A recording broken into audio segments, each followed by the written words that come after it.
Hi guys, this is Isa from PrintStick again, and in this video I will show you how to change the covers of these notebooks that are available at printstickshop.com. If you click on your file and you go on these four squares on the top left corner and you scroll all the way down, you will see all these other cover options. Now, to use any of these other options, you just have to place the first cover at the beginning of the document, and to do that just tap and hold on it and drag it up. As you can see, it will allow you to go all the way up and remove your finger.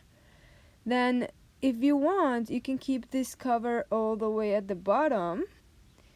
If you decide to use these covers in the future, this is an easy way to just move them up and change them. But if you just want to get rid of them, just click on edit and tap on all of the covers that you will not use. I'm keeping this purple one because that's the back cover that I do want to keep.